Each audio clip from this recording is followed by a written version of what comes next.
Monday the 1st of March. Happy St. David's Day.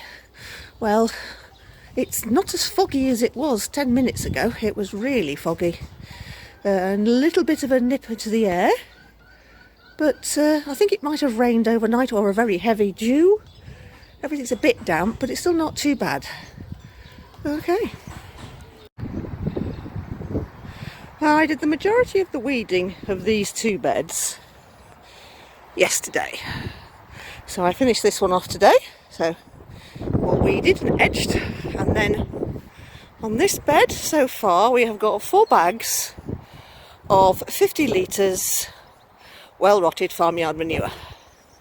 And 4 is about all I can handle at one turn. So I shall then continue to fill that bed, top that bed off with those. And I mowed the grass. So I've mown the paths. And I'll probably bring my strimmer around tomorrow and finish that off. So it's looking tidier. Oops. Tuesday the 2nd of March. Overcast, chilly. Actually it's a bit cold, a bit windy. Guess it hasn't been fed yet. But you know, everything's on the up and up, everything's growing, which is awesome. Oh, good. Wednesday the 3rd of March. It's overcast, but it's not that cold. Chickens agree, don't you? Bless you. Right, so we have lots of daffodils out at the moment. All the ones that are out appear to be the more native ones, just the plain yellow ones with the big beautiful trumpets. If you've never smelt a daffodil, I urge you to try. It's not a strong scent, but it is a lovely scent. And it is one of my favourites, daffodils and hyacinths. I think they're just the smell of summer, spring, smell of spring. But also you can see some of the other daffodils coming through, and these ones are just silly, I think. I mean, what are they doing down there? Look at that. It's, you know, it's sort of like tiny, tiny little daffodils. I call them daffodils, sorry. But yes, and we've got some more at the top that are tiny also. But it's getting there. We've got others. Some of the ones I've had in for a while over here. There's some. And these aren't your traditional ones. I think these will come out with different coloured trumpets and throats and all sorts of things. So yes, everything's on the move. There's lots of daffodils over here.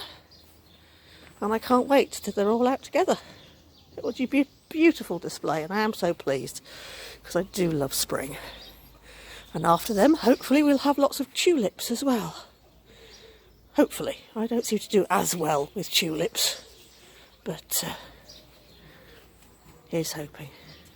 And then bluebells, of course. Lots of bluebells under the apple tree. Lots of sky between the apple tree, bless her. I can't see any obvious buds yet, but there we go.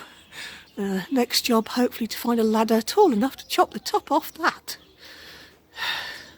I did look up and found out that bay trees can get up to 50 foot tall. Good grief, who knew that? But ours is already, I don't know, 20 foot? And that started, I have got a picture of it when we first put it in. I shall dig it out and put it on, but yeah. Yeah, okay. Right. Here they are. Aren't they? The cutest little flowers. Hello, Horus. Aren't they? Aren't they? Yes, they are. It's up. Yeah. Such a wonderful bed. Oops. Go on, guys, focus. There we go. And then these lovely little daffodils in the corner. So sweet.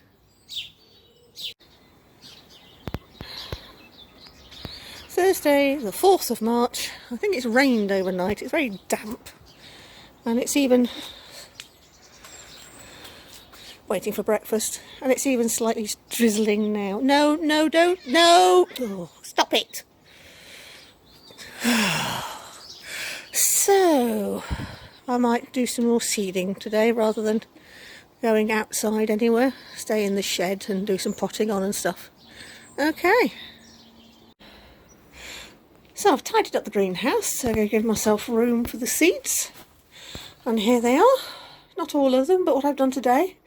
Cabbages, onions, lettuces and beetroot. So that's what they're full of. And I've reorganised everything. I've repotted some of the lupins. I've got rid of some of the more icky of the primroses. They've not done very well this winter. And I've moved the delphiniums outside. So here's the delphiniums with the big auricula, and I've tidied up the foxgloves from last year. These will want planting out soon. Got rid of all the dead leaves and the old leaves. So this is this tidy. I'm going to shut this up now for tonight, and that's today's job's jobbed. At the moment the temperature is, oh, I can never read this.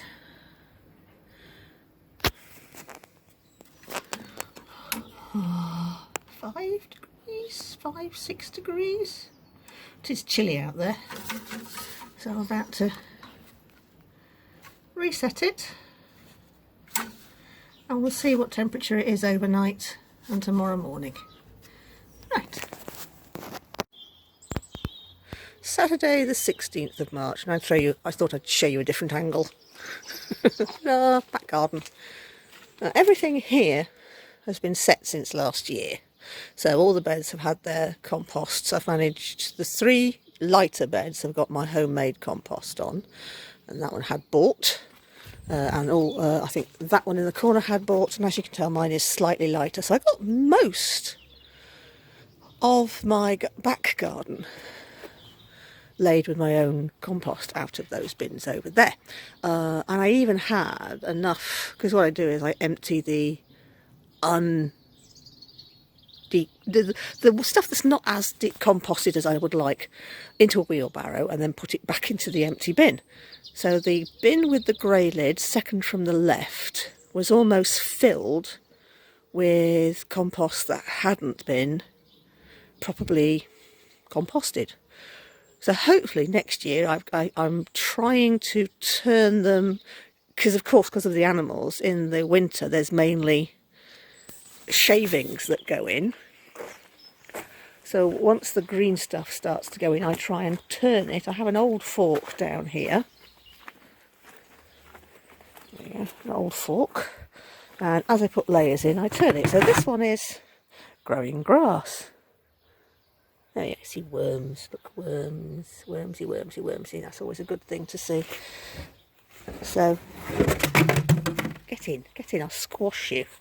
Otherwise, go on, yuck. These aren't worms that you will find in, oops, let me show you some. These are, shoot, these worms here, yeah, aren't the worms that you will find in the garden. These are the ones you find, little red worms that you find in the compost. They've probably got a Latin name, but I haven't got a clue. So I'll probably get the fork and give that a turning, see if I can stop that. I don't know why it's growing so much grass. Okay, so that one's full, and that one will be perfectly fine to use this winter. This one is new. Quite a few leaves that I've picked off the foxgloves yesterday. It's also got the grass that I did from the hoovering of the garden, but under that is all shavings. So again, I'll come out and I'll give this a toss. And I'm 3, and that should hopefully incorporate them within each other. Okay, so I've got a few Brussels sprouts still to pick off these, and the tops can be used as spring greens, like cabbage leaves. And this one has got quite a nice cabbage heart in there. This one, unfortunately, I think has had it. So that one will get just taken out and recycled. Now the thing is with cabbages and most brassicas is they have this really tough stem. I mean, the Brussels sprouts are really the extreme. And if you just put that in the compost bin, it won't compost very well. Like if you put sticks in the compost bin. Shavings and wood chips are better because there's a more surface area for the bacteria and the wood lice and all the things like that to get to it. So what I'm hoping to do is to get a shredder that will allow me to put things like this and even the leaves. I mean, when I normally put the leaves in, I will tear them up into little sections because it will help the compost to compost. So be aware of that. I mean, you can smash them with hammers, you can chop them up, you can run a lawnmower over them if you've got an electric lawnmower, but just be aware that if you put the stems in your compost, they won't decompose as easily. So I've opened me cold frame.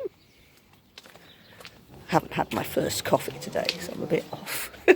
And I thought I'd show you that I've also taken the lids off these. Because again, you've got a mass of condensation on the lid. So what this means is it's just going to keep all that humidity in with the seeds, and it's already damp enough in this greenhouse.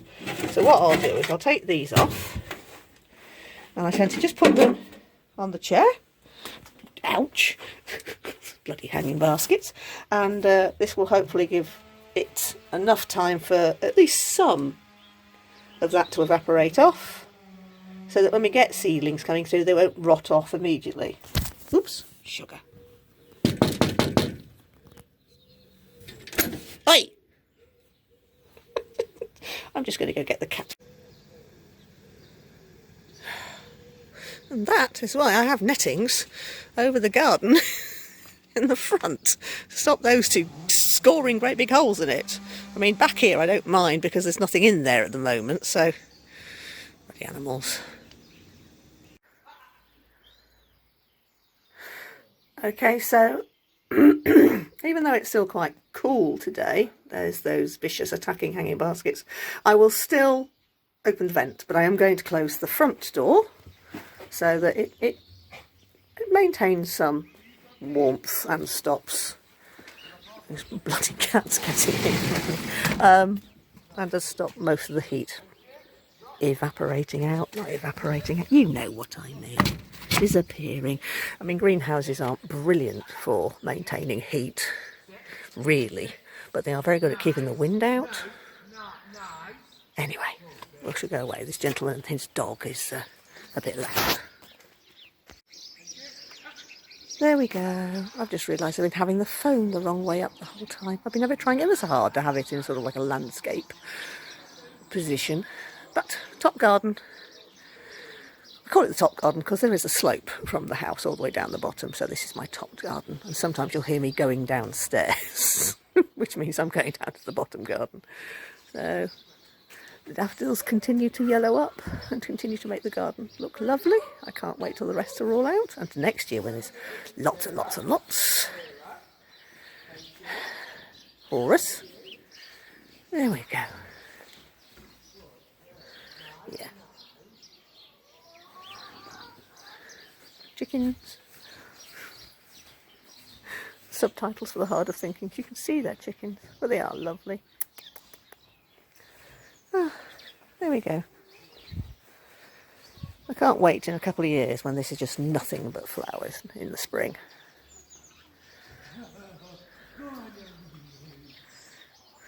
Well, it's a nice morning. Sunday the 7th of March, a little late in the day. It's been absolutely beautiful all day. I think it's, oh, excuse me, itchy arm. I think it started raining, but anyway. So, you'd seen when I'd got sort of halfway along this bed. Well, we went out today and got some more bags of compost, and I finished the bed off, even around the plants. So there we go. So they should benefit from that also. I also discovered that these aren't bok choy, which I thought they were. These are actually I don't know if you can read that, but they're a cabbage called Wheeler's Imperial. And this is why I'm making this diary. But yes, so that's that done. I've finished trimming the little spindly bits. That's to the sun, isn't it? Bear with me. There we go. I finished trimming the little spindly bits off this. This is my younger of the two plums. And it's a lot tidy now. Also, I should be getting 2 new neighbours. This allotment at this side is being split in two, so that's cool. And I've cut down it looks empty now, because it is. I've cut down my raspberry canes to see what happens. There is only 2 tiny little raspberry canes poking up from there. I mean, there was loads over there, but I don't want the raspberries over there. But anyway, so that's what we've done here so far. I'm going to carry on. I thought I'd show you this before I put the netting over it. Right. I even brought Puppy. She's not allowed to go anywhere, so she's upset about that, but she's being very good. Onward. It's turned cold and puppies want to go home. But before we go, I wanted to show you this. This is my pear tree. I'll step back a bit. And I think I did most of it at the end of last year, but there were a few big suckers coming up the top that I wanted to get rid of. And I wanted to show you this. I don't know if you can see it. I can't get too close because then it goes all funny. There we go. If you see the buds at the end, they're the pear flowers. So it's beginning to bud already, which means it's a little late for me to be trimming back these trees. But I think I've told you before, these are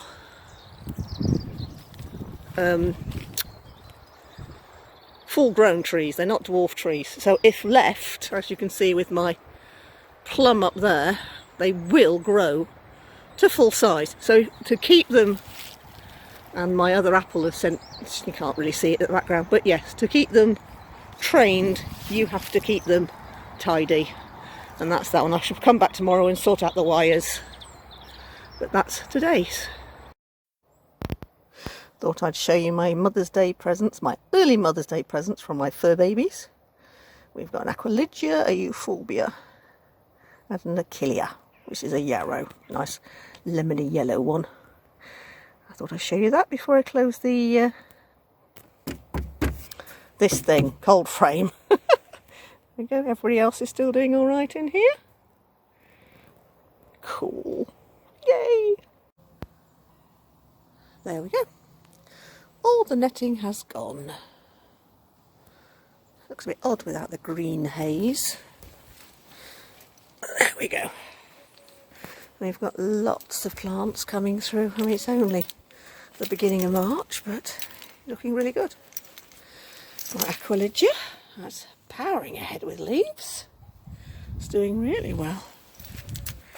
But yes, I've taken out all the sticks, taken off all the green, and we'll see how much damage the cats do to it. Look at that, isn't that lovely? And now I can get in and tidy up a few. I mean, this little thing needs a bit of loving care to get rid of those bits and pieces. And the roses are beginning to shoot. You know, there's quite a lot there. So what I tend to do is I'll wait until they shoot in the spring and I'll trim back to those. So I'll trim off these bits of black spot and yeah, they're doing really well. Oh, well, it's late evening and it's really, I've just taken the netting off. Grief. And I think I need to go in for dinner.